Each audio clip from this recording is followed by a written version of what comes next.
So to start out, I think that it's important occasionally, you know, when we get lost in the scrum of, oh my God, they just bombed, you know, a children's hospital. Oh my God, you know, they're trying, you know, they're sending in assassination squads against Zelensky.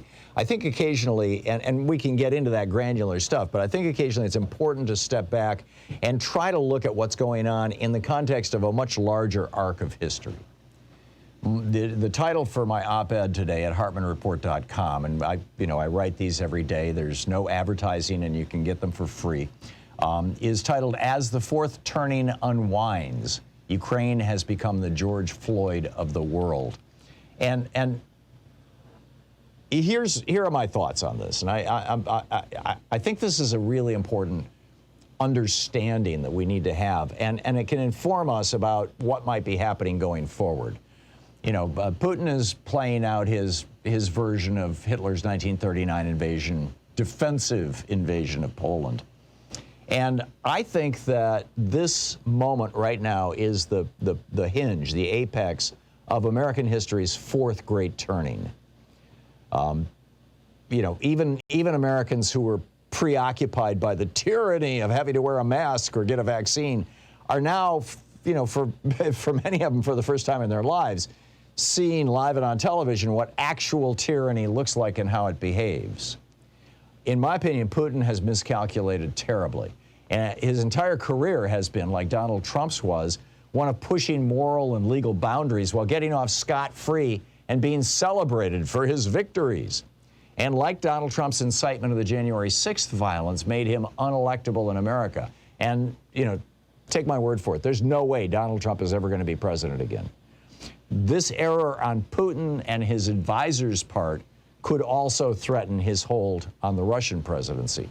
Now, when he leveled cities like Aleppo in Syria and Grozny in Chechnya, this was an orgy of blood and slaughter. But nobody seemed to notice much outside of this explosion of refugees in southern Europe. It largely wasn't blamed on Russia or Putin. Of course, Bashar al-Assad in Syria played his role in that, but not in Chechnya. You know, people were saying, well, that's because they're of a different race. Well, that's not true of Grozny or a different religion.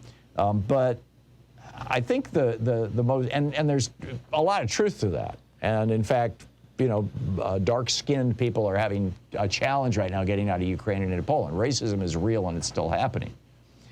But I think what is happening right now with regard to the Ukrainian invasion by Russia is that Ukraine has become essentially the George Floyd of the world. And what I mean by that is that smartphones are now everywhere. And this is being referred to as the world's first TikTok war.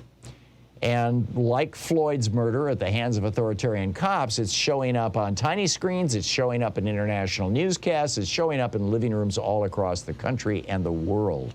And frankly, I think that going into the future, war will have changed forever, at least in those countries that are sufficiently developed that they have, that the average citizen has a smartphone and they've got a good Wi-Fi and or cell tower infrastructure. Now, obviously, that's not all of the world. It's not even the majority of the world population-wise, but it's a hell of a lot of countries. And I think, you know, like I said in the piece, make no mistake, America, Russia, and the world have changed as a consequence of this invasion. And the power of autocrats like Russia's Putin and Belarus's Lukashenko, Alexander Lukashenko, are never going to be the same. 3 times in the lifespan of this country, each roughly 80 years apart, the history of the world has turned on an event in which we played a pivotal role. And this fourth turning, this fourth era, dominated by personalities like Trump and Putin, but turning on the presidency of Joe Biden, I believe will be remembered as the fourth great turning in history. The first great turning, of course, was the American Revolution. There were no democracies in the world outside of tribal governments. And the Boston Tea Party kicked that thing off. And after the American Revolution, you had a handful of countries. I mean, France, the French Revolution happened just a decade later. You had a handful of countries that became democratic. The second, so this, you know, altered the world. The second great turning was our Civil War, the American Civil War. It was 80 years later. It was 80 years after the American Revolution. By that time, down in the South, the southern states had all become autocracies. They had ceased to be democracies. Their elections were shams. Their free presses had been shut down.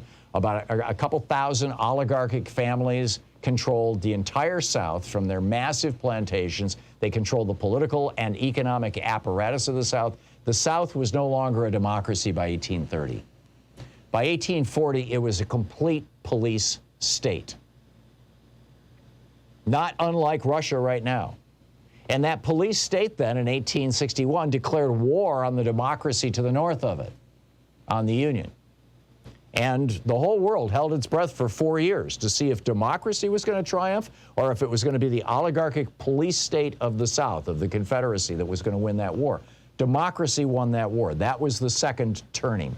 And after that, there was an explosion of democracies around the world when they said, well, hey, look at this, a democracy against an oligarchy in the United States, and the democracy won. Maybe we can do this. In 1861, John Stuart Mill published a how-to manual for parliamentary democracies. It was titled Considerations on Representative Government. And today, all but 7 countries, we're one of those 7 in the world, use his proportional representation parliamentary system.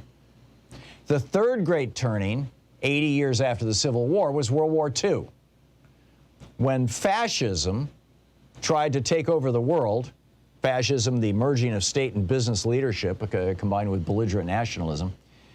And the American-led destruction of fascism in both Germany and Italy signaled a new world order, essentially, in elected governments, a free press open to the world, the creation of the United Nations. America herself became more democratic as a result of the end of World War II. The GI Bill educated an entire generation, mostly of young men. The widespread unionization built the first serious middle class in America. For the first time in American history, more than half of Americans became middle class. We slid below that 50% point, by the way, in 2015 as a result of 40 years of Reaganomics. And then in the 60s, we turned toward pluralism because we were so, prosperous. And it's like, okay, how do we make ourselves even better? You had the Civil Rights Act and the Voting Rights Act. So now here we are at the fourth great turning, 80 years after World War II.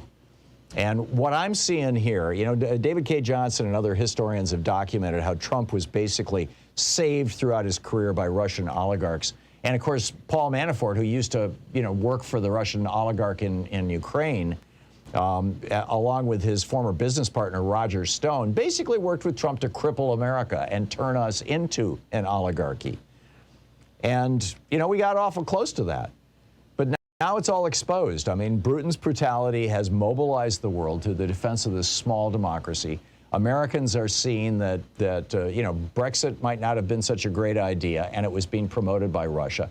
And Donald Trump got into office in large part because of help from Russia. And now Putin's fanboy, Donald Trump, lies exposed to the world. Americans now see him as a broke con artist, a shill for oligarchs, and a pathetic wannabe dictator.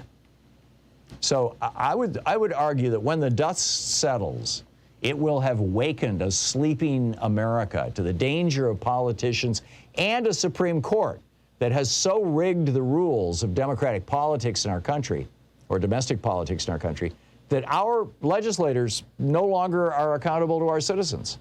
Look at Manchin and Sinema. America wants drug prices negotiated. Kyrsten Sinema taking money from Big Pharma, literally hundreds of thousands, perhaps over $1 million, is saying, no, we're not going to negotiate those prices.